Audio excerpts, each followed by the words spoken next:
Organic may very well be the buzzword when you're talking fruits, veg and produce, but in the overly engineered world of motoring, our answer to being more environmentally friendly is coming up with electric power plants and strapping on a hybrid.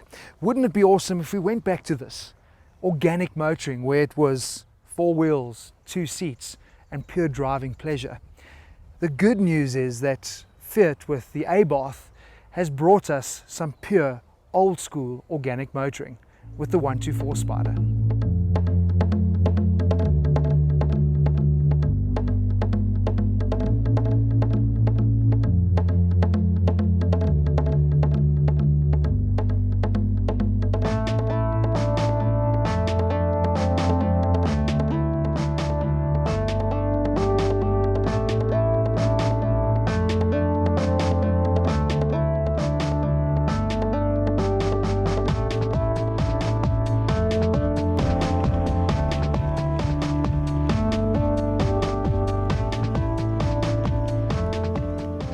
How cool are we? Marius, Roadster Club. I feel like we've just gone on a breakfast run and we're part of the coolest gang in the world ever. Whoa, this is like, it's like the same bloody interior, it's identical cars. Much of a muchness, really. I mean, apart from a few trim bits here and there. I didn't realize that it's everything. The switchgear is exactly the same infotainment system. It's like, yeah. Wow, so we know who Fiat copied. No prizes for guessing that. But listen, I suppose, I mean, the significant changes are you've got your Japanese styling versus your Italian. Absolutely. What do we say? Flair? Italian styling. Italian so flair. it does look noticeably different. Sushi versus chorizo, I suppose. And what do you, I mean, you prefer the look of this, huh? I certainly do. I feel the proportions are better. I think the snout on the Abarth is just a bit too long, longer overhangs as well. Probably a bit more masculine. I'm glad you said it because I think that is what people are going to notice, and it probably arcs back to like the true old style Roadster, which had the longer nose and you were sitting kind of on the rear axle, whereas the proportions here are a lot more compact and sweet. But I suppose at the end of the day, Brenwin, the most significant change is what's under the hood. Absolutely. Engines, first of all. I've got a 2-litre NA and you've got a 1.4-litre turbocharged. Yeah, that multi-air we know from the Mito. Great engine, but I think that's going to change the driving dynamics of this car quite considerably. That 2-litre engine is sweet though. You've had it for a while, really you've been driving is. it, you love it? It really is. I've been running this car for a bit now and really responsive engine, very frugal, and it makes such an awesome sound too. What I'm quite interested in, I mean, it's such, you know, I was speaking about organic motoring and you look at the different ways of cars producing its power. I mean, I've got 125 kilowatts, you've got 118. 118.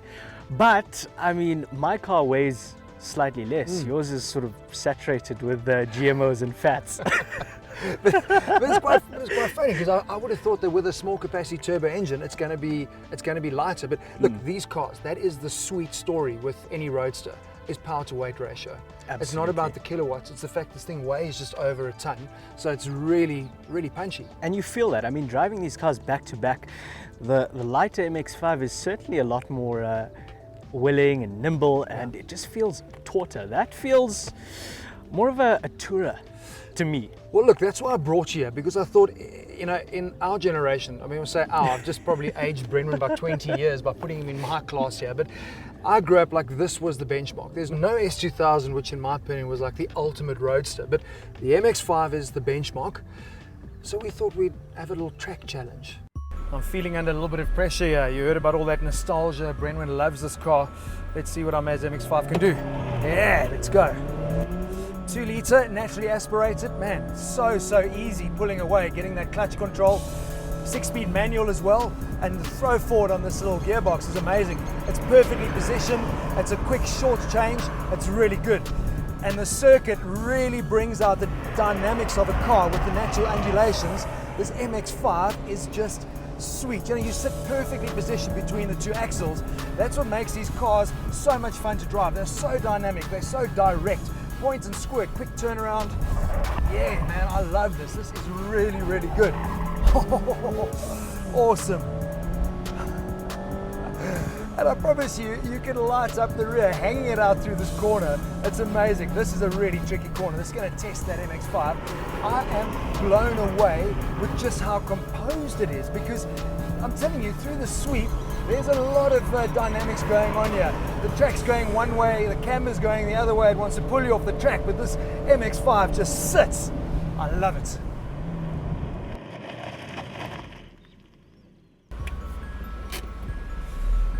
Right, so we've got a couple of things that we don't have in the MX5, which is a 2-driver mode. So I've obviously engaged sport mode. Traction, like in MX5, is completely off, which I love.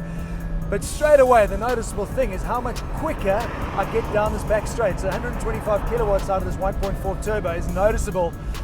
And I tell you what, oh my word, it feels a lot more leery. And I think that's got a lot to do with the power delivery of that turbo, and also the fact that it's got the longer overhangs. That engine weight is really pushed back perfectly.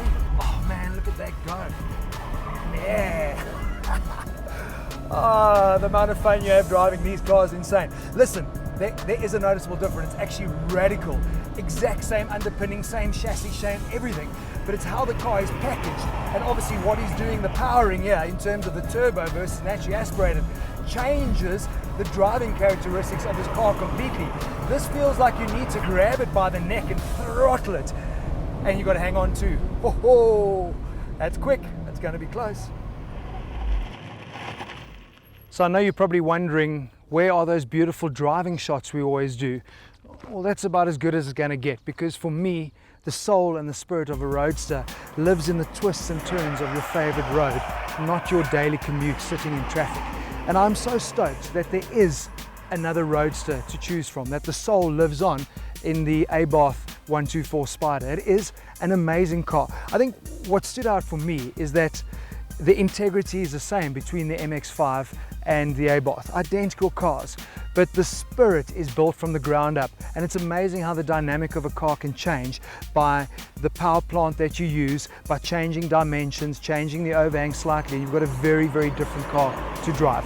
Strong points for me with the Abarth is the fact that I've got the 2 drive modes, so I can put it into normal or into sport, and the normal mode is going to make that car enjoyable on the daily commute. The fact that you can pull the roof and close it with one hand while driving is super convenient. It's super old school, it's super organic, it's original motoring, and I love that about roadsters.